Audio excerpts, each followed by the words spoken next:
Hello and welcome to this special Euronews Debates highlights programme, bringing you the best moments from our recent discussion about how to boost water resilience here in Europe. And if there's one thing that everybody on the panel agreed on, it's that we have a water management problem.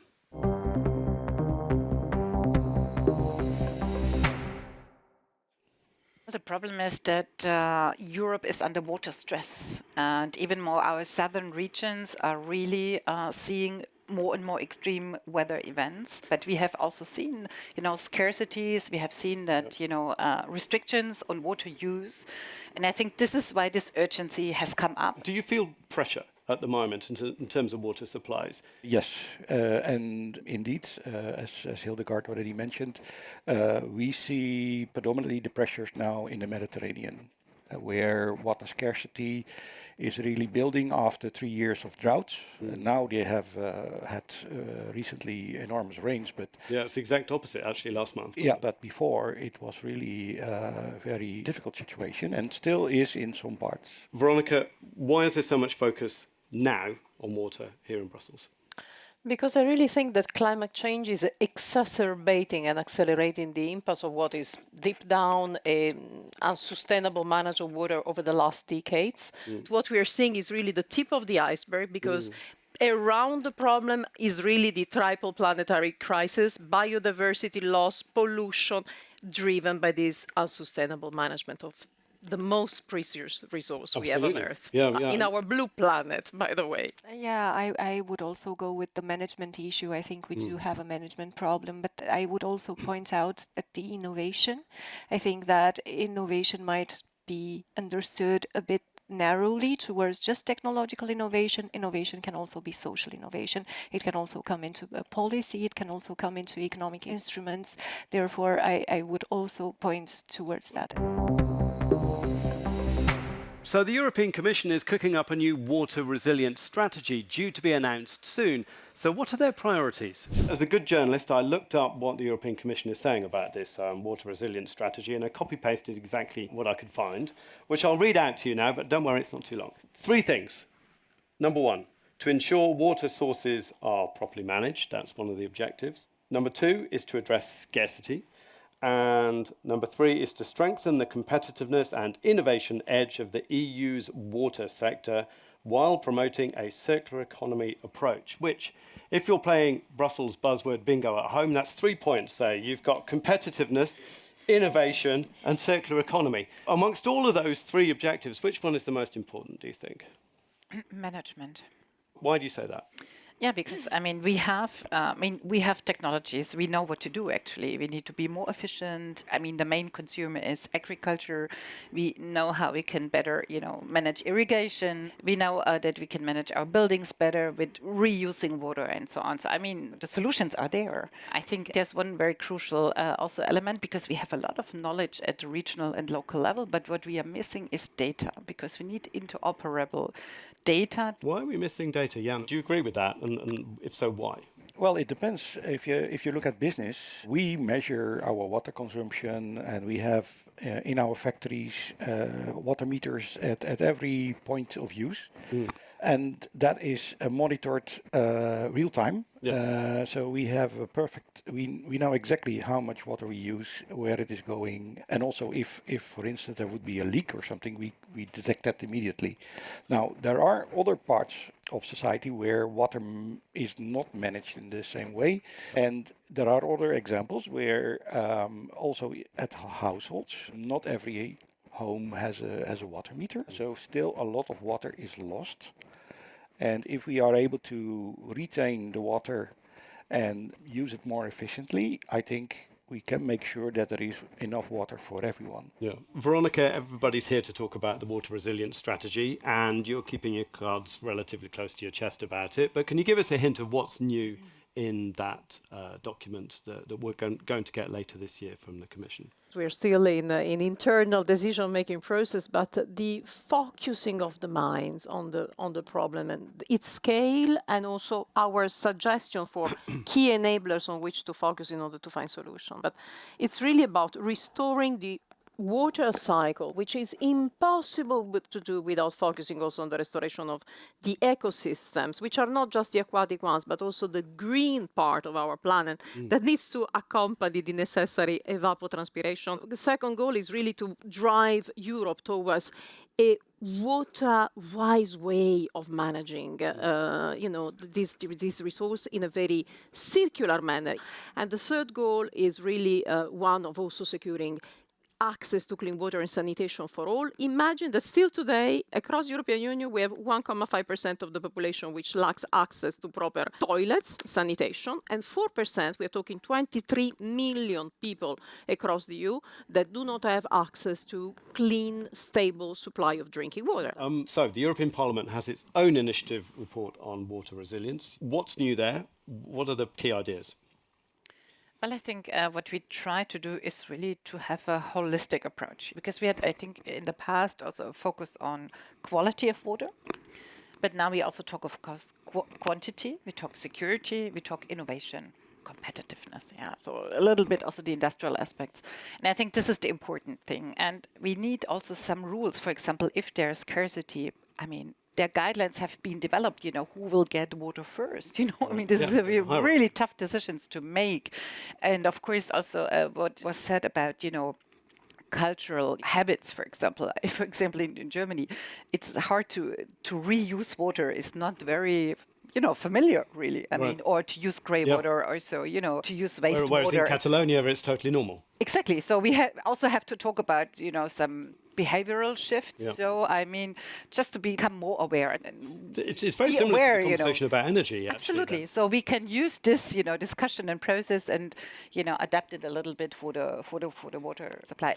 Let me come to Codruta, because WWF came out, reacted to the draft yesterday from the Parliament. They said the MEPs had a drought of ambition. That's exactly what you said. And the MEPs were relying too much on technology, not enough on nature-based solutions. Why do you think they're doing that? We were quite disappointed in seeing how much diluted the vote from yesterday was compared to the first draft report. You mean because of like binding rules and things like that? I mean because at the beginning, nature-based solutions were the backbone of the water resilience strategy in the own initiative report, and then so many other solutions were added that now you can barely find them within the mix when, they are the, only proven way that will solve the water crisis that we are seeing. Long term, exactly. I agree with Codruta. There is absolutely a bigger case to be made for nature-based solutions. We have invested since the last 15 years a lot in nature-based solutions, so restoring wetlands, and this concept of sponges, that you can do in the rural area, but even also in cities, in urban areas. Yeah.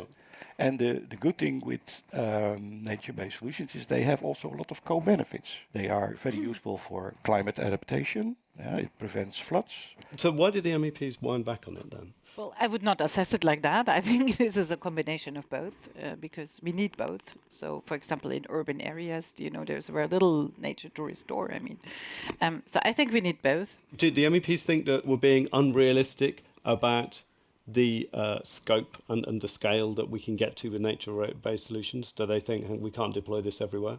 Well, I think we need all stakeholders on board. I mean, it's not the environmental committee alone. We have also an agricultural committee who has its say on that. And we had big battles in the past. So I think the important thing is of the strategy to be holistic, to bring everybody on board with their solutions. I think this is the most important thing.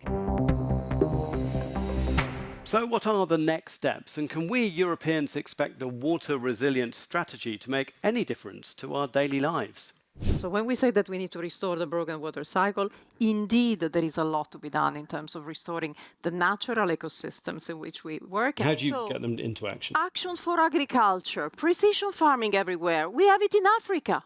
I mean, we've been financing with development and precision farming in so many countries of Africa, and we are not yet doing everywhere across the European Union where it's needed. We can certainly repair our water infrastructure, especially in those countries where we are losing 50% of the water we transport. What's the incentive to the water company to do that?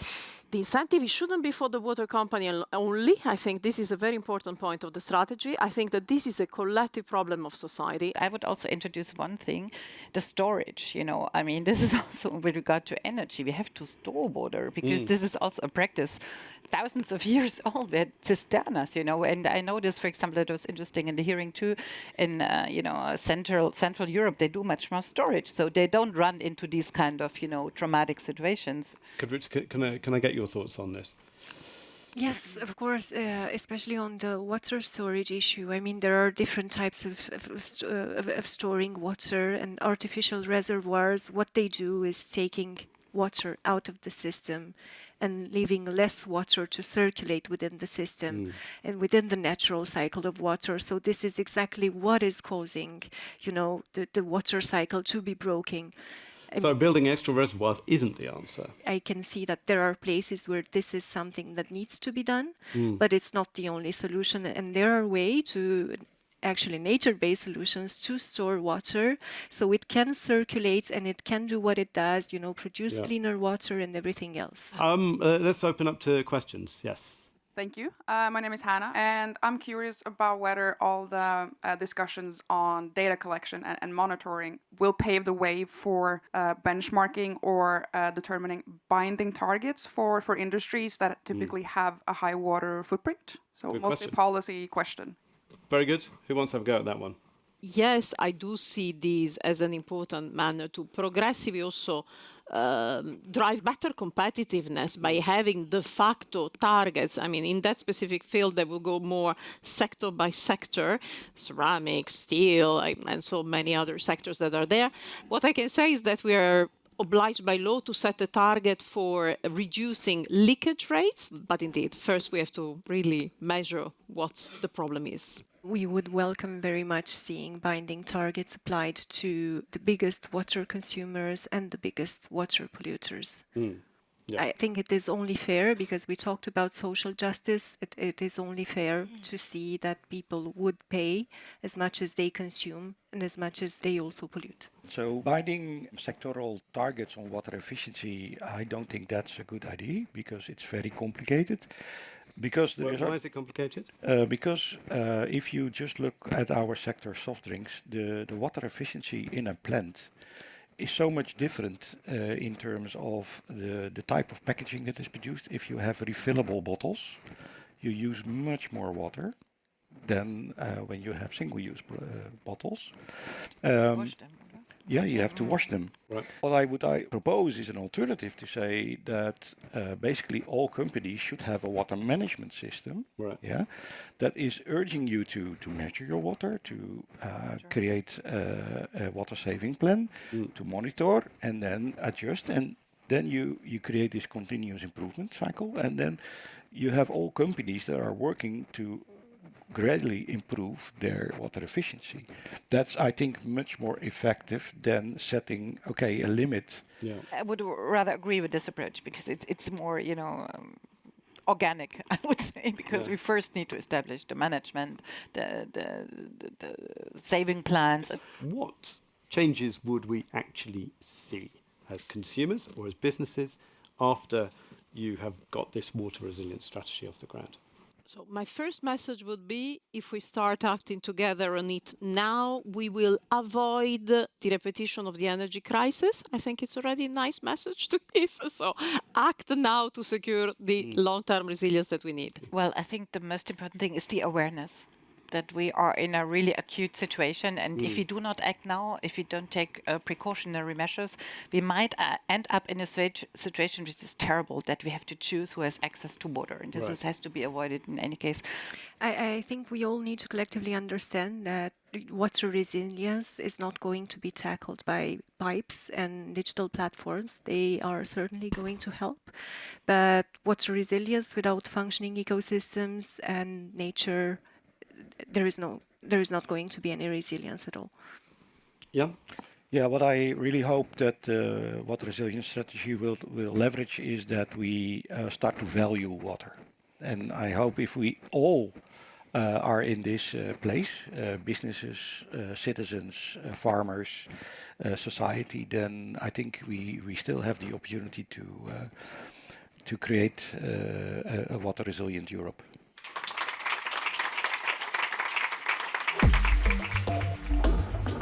Well, that's all we have time for, but please follow the link in the description to watch the full 1-hour conversation and head over to euronews.com for the latest news on what's really happening on our planet.